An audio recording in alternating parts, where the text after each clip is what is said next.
From the moment Clara Blackwater first laid eyes on the looming facade of Blackwater Hall, a chill crept down her spine.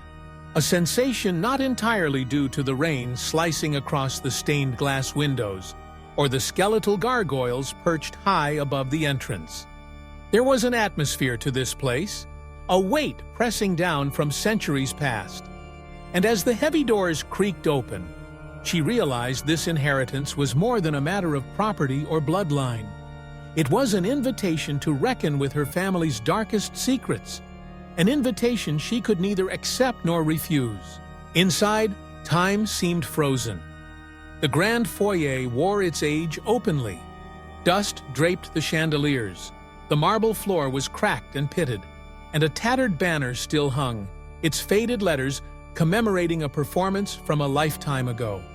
Last performance, Maestro Victor Blackwater, 1983.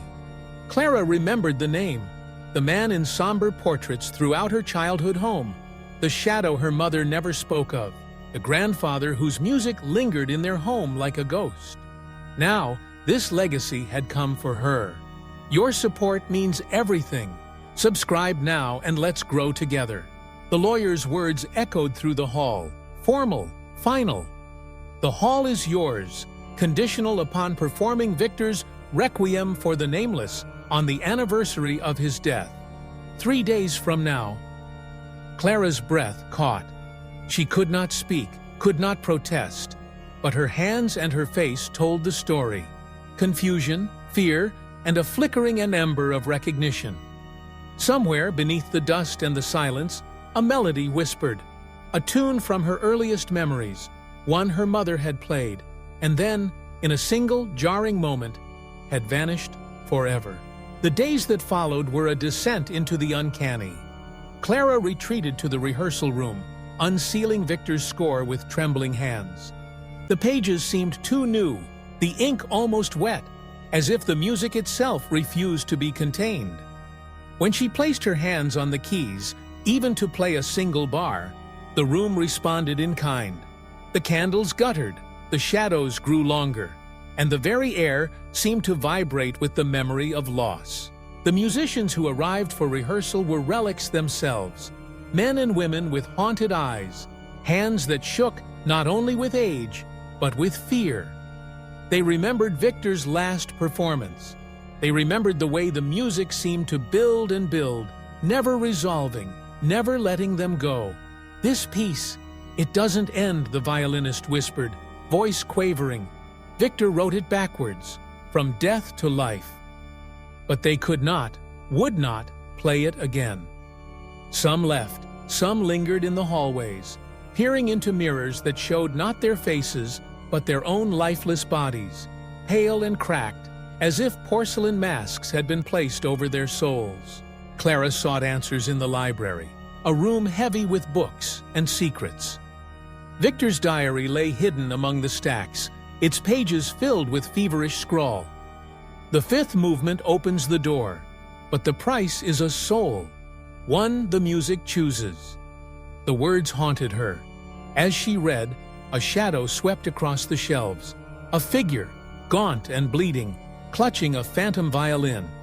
The room exploded into chaos as sheet music tore free from the shelves, swirling around her, each page a scream, a plea, a warning. Clara fled, clutching Victor's diary to her chest, the words burning into her mind. The night of the performance arrived with a sense of inevitability. Clara entered the concert hall and found it transformed. The audience was packed, every seat filled by men and women in the fashion of 1983. Their faces familiar yet wrong, their eyes hollow, their smiles fixed. The orchestra assembled on stage, their skin cracking, their movements jerky and unnatural.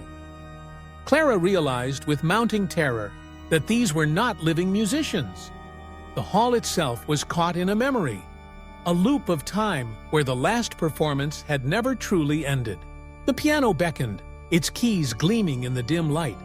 As Clara approached, the instrument began to play itself, the opening notes of the Requiem, slow and mournful. The music filled the hall, drawing the ghosts to attention.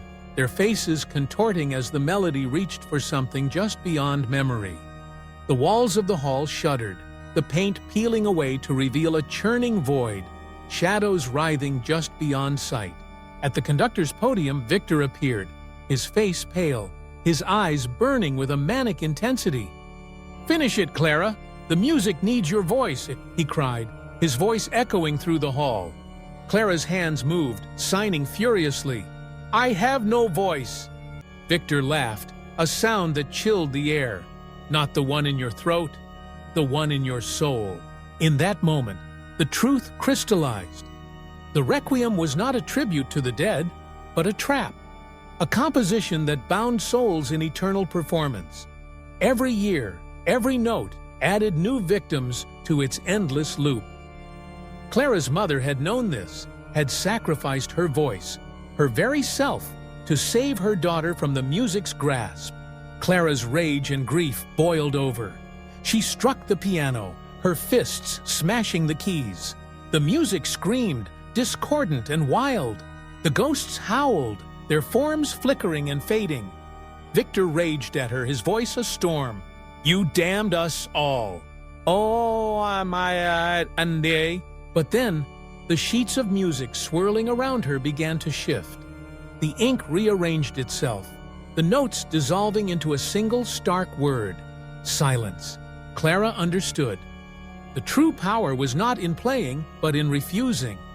She sat at the ruined piano, placed her hands on the keys, and played nothing. The hall was filled with a profound silence, deeper than any note. The void shuddered, collapsing inward. The ghosts faded, their chains broken.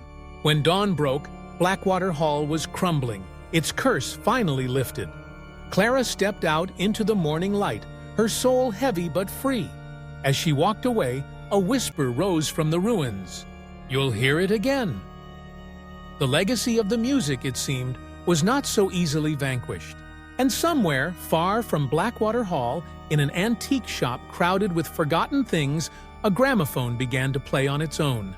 The melody was faint, almost lost in the static, but it carried with it the echo of Clara's mother's voice, a warning and a promise that some music will never die.